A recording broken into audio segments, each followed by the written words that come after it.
यहाँ छोटी छोटी समस्या है, जैसे सड़कें देख लो आप, स्वास्थ्य से लेके समस्या देख लो, पेयजल से लेके समस्या है, और यहाँ जो है नौजवानों को लेके जो रोजगार है उनको नहीं, यहाँ नहीं मिल पा रहा। और तो पुराने समय में महिलाओं को हर चीज से वंचित किया जाता था।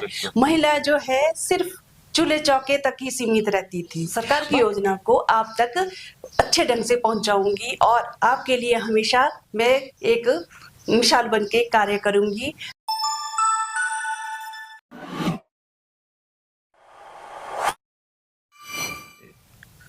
नमस्कार, मैं सुशील कुमार चौहान आप सभी दर्शकों का हार्दिक स्वागत करता हूं, अभिनंदन करता हूं आपके अपने कार्यक्रम में जिसका नाम है शब्द कैद पन्नों के। जी हाँ दर्शकों, जैसा कि आप देख पा रहे हैं, आज हमारे स्टूडियो में मौजूद हैं हमारे आज के खास मेहमान, तो करेंगे इनसे चर्चा।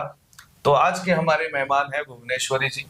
आपका बहुत बहुत स्वागत है हमारे स्टूडियो में, हमारे कार्यक्रम में आने के लिए। धन्यवाद सर। धन्यवाद जी। तो वैसे तो ये किसी भी परिचय के मोहताज नहीं है, परंतु अपने थोड़े से शब्दों में इनके बारे में थोड़ा सा आपको बताता चलूं कि भुवनेश्वरी जी इस बार जिला परिषद वार्ड लोअर करसोग 16 से अपने जिला परिषद के पद के लिए दावेदारी रख रहे हैं। भुवनेश्वरी जी रहने वाली हैं सुपासेरी की, ग्राम पंचायत कुफरीधार, तहसील करसोग, जिला मंडी, हिमाचल प्रदेश। तो ज्यादा ना कहता हुआ चलिए इनका परिचय इनसे ही जान लेते हैं। तो भुवनेश्वरी जी कृपया करके हमारे दर्शकों को अपने बारे में बताएं। जी सर, नमस्कार, मेरा नाम भुवनेश्वरी है जी। जिला परिषद वार्ड 16 लोअर करसोग से मैं इस बार उम्मीदवार के रूप में उतरी हूँ। भुवनेश्वरी जी कृपया करके जनता को बताएं कि आपकी प्रारंभिक शिक्षा जो रही वो आपने कौन से स्कूल से की, उसके बाद जो हमारी उच्च शिक्षा है वो आपने कहाँ से हासिल की, कौन से कॉलेज और कौन सी यूनिवर्सिटी से, कृपया करके जनता के बीच जी विचार रखें। मेरी प्रारंभिक शिक्षा प्राथमिक पाठशाला गोहर से हुई है और government senior secondary school Gohar से ही मैंने अपनी माध्यमिक शिक्षा प्राप्त की है। गवर्नमेंट डिग्री कॉलेज बासा से मैंने अपनी बीए की शिक्षा प्राप्त की है जी। ये तो बात रही आपकी शिक्षा की। जैसा कि भुवनेश्वरी जी आजकल जो दौर चला है महिला सशक्तिकरण का, तो आप एक बेहतरीन मिसाल है महिला सशक्तिकरण के रूप में कि आप हमारे समाज में एक मिसाल है, आप एक प्रेरणा है हमारे समाज के लिए कि एक शिक्षित महिला समाज के लिए बहुत सारे कार्य कर सकती हैं। आज के दौर में एक शिक्षित महिला समाज की एक अहम कड़ी है और कंधा से कंधा मिलाकर समाज को आगे बढ़ाने में अपना पूर्ण सहयोग दे रही है। तो जानेंगे आपसे, जैसा कि हमें भली भांति पता है कि आप पूर्व में प्रधान पद के रूप में भी अपनी सेवाएं दे चुकी हैं। तो हम जानेंगे कि आपके प्रधान पद में रहते हुए आपके अनुभव ग्राम पंचायत बगैला में कैसे रहे। जी सर, जैसा कि सबको विदित है, मैं ग्राम पंचायत बगैला की प्रधान रही हूँ और मैंने वहाँ अपना पूरा कार्य जो है एक ईमानदारी से किया था।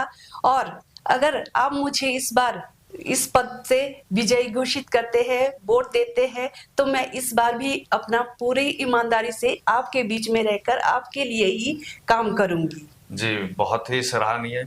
देखिए कई बार क्या होता है, वैसे तो आदमी वैसे संपूर्ण है नहीं, फिर भी क्या आपको लगता है कि बहुत सी हमारे में कमियां रह जाती हैं जो कि हर एक इंसान में वैसे होती ही है। बिल्कुल सर। तो आपके कार्यकाल में ऐसी कोई आपको लगा कि कुछ कमी रह गई है जिनका आप आने वाले समय में सुधार करना चाहेंगे? जी बिल्कुल सर, ये ठीक बोला आपने सर। जैसा कि पता सबको है कि इंसान जो है गलतियों का पुतला होता है। ठीक है, कमी किस इंसान में नहीं होती है, हम में भी जरूर रही होगी, पर हम उस गलतियों को सीख के आगे के लिए, उन गलतियों को ना करके उनसे शिक्षा लेकर आगे के लिए हम बहुत अच्छे ढंग से कार्य करने के लिए तैयार रहेंगे और यही होना चाहिए सर। जी बहुत बढ़िया। तो भुवनेश्वरी जी आपके विचार अति उत्तम है, बड़े सराहनीय विचार हैं।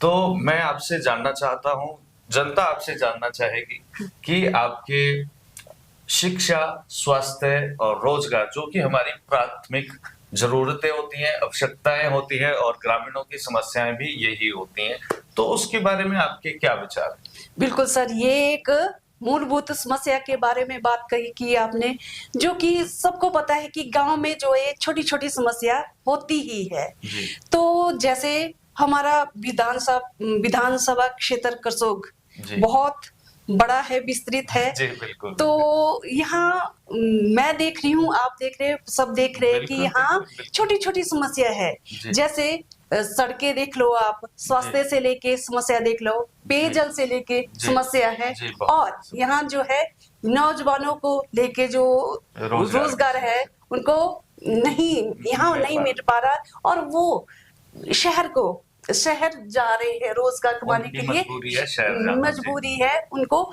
शहर जाना पड़ रहा रोजगार के लिए, रोजगार कमाने के लिए। जी।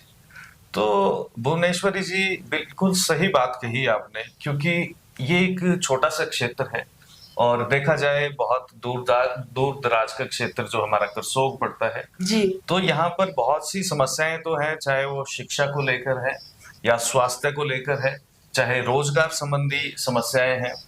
तो मुझे लगता है यदि आप जैसे नेता यदि चुन के आते हैं तो आप अवश्य ही हमारी जनता की समस्याओं का निवारण करने की पूरी कोशिश करेंगे। जी तो सर, ऐसी जी मैं सर। उम्मीद करता हूँ, ऐसी जनता सभी नेताओं से उम्मीद करती है। तो जानेंगे आपसे कि महिला सशक्तिकरण और युवाओं को एक प्रेरणा के रूप में यदि आप कुछ संदेश देना चाहते हैं तो आप दें। बिल्कुल सर, ये आपने अच्छी बात बोली, महिला सशक्तिकरण। जैसे ये शब्द ही काफी है। देखा जाए तो पुराने समय में महिलाओं को हर चीज से वंचित किया जाता था।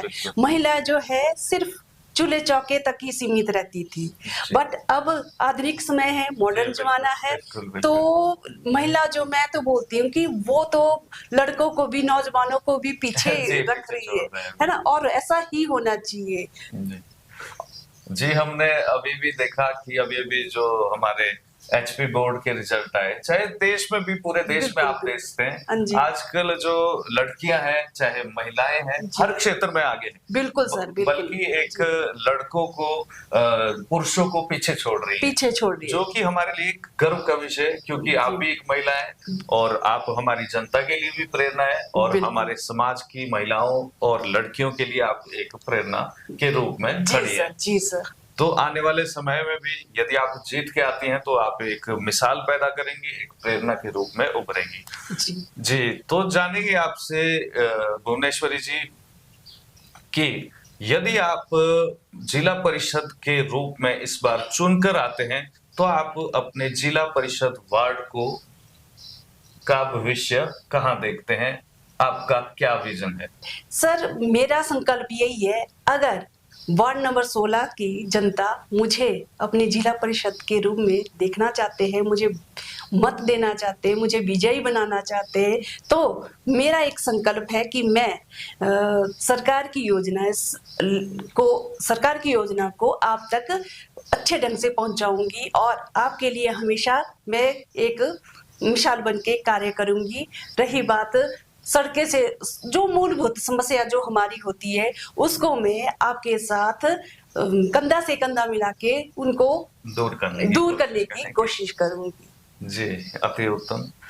तो भुवनेश्वरी जी, आपके विचार सच में ही सराहनीय है।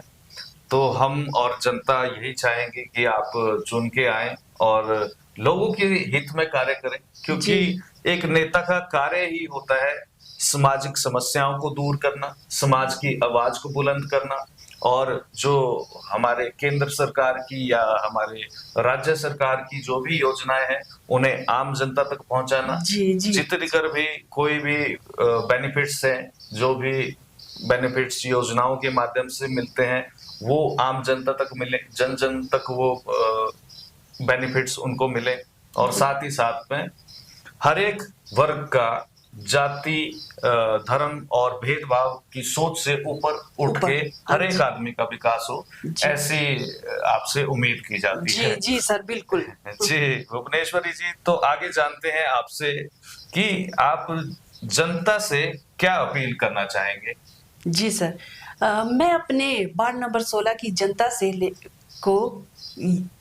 यही अपील करती हूँ कि आप मुझे इस बार जिला परिषद के रूप में देखना चाहते हो, तो मैं आपकी समस्या को सरकार तक पहुंचाऊंगी और उनको निपटाने के लिए, उनको समस्या को दूर करने के लिए अपना ईमानदारी से कार्य करूंगी। जी बहुत बढ़िया। तो ये थी एक छोटी सी मुलाकात भुवनेश्वरी जी से, और आपसे मिलकर बहुत अच्छा लगा। मैं चाहूंगा कि आप बार बार इस कार्यक्रम का हिस्सा बने, आप बार बार कार्यक्रम में आए। जी सर, आप हमारे कार्यक्रम में पधारे और इसके लिए आपका तहे दिल से धन्यवाद करते हैं रुद्रा प्रोडक्शन की पूरी टीम। तो अंत में मैं चाहूंगा भुवनेश्वरी जी कि आप हमारे कार्यक्रम के माध्यम से जनता के हित में कोई संदेश दें। जी सर, मुझे बहुत अच्छा लगा कि आज मुझे इस स्टूडियो में आने का मौका मिला। तो मैं अपने लोअर करसोग की जनता से दोबारा अपील करती हूँ कि आप मुझे एक मौका दे और मैं आपके विश्वास को विकास में बदल दूंगी, ये मेरा वायदा है। मैं ज्यादा न बोलते हुए अपने शब्दों को यही विराम देना चाहती हूँ। धन्यवाद जी, बहुत बहुत धन्यवाद भुवनेश्वरी जी आपका इस स्टूडियो में आने के लिए। तो दोस्तों ये थी एक छोटी सी मुलाकात भुवनेश्वरी जी से। ये हमारे स्टूडियो में आए, इसके लिए इनका तहे दिल से धन्यवाद करते हैं। धन्यवाद सर। और इनसे रिक्वेस्ट करते हैं कि ये हमारे स्टूडियो बार बार आए, ऐसी भी हमारी प्रार्थना रहेगी। और साथ ही साथ प्रार्थना करेंगे ईश्वर से कि ये अपने मंशा में विजय हासिल करें, जो भी इनकी इच्छा है वो पूरी हो। तो दोस्तों हमारे कार्यक्रम आपको कैसा लग रहा है, आप हमें कमेंट बॉक्स में कमेंट के माध्यम से बता सकते हैं, और साथ ही साथ हमें डायरेक्ट मैसेज कर सकते हैं। हमारे ईमेल्स और व्हाट्सएप नंबर इस कार्यक्रम के अंत में दिए गए हैं।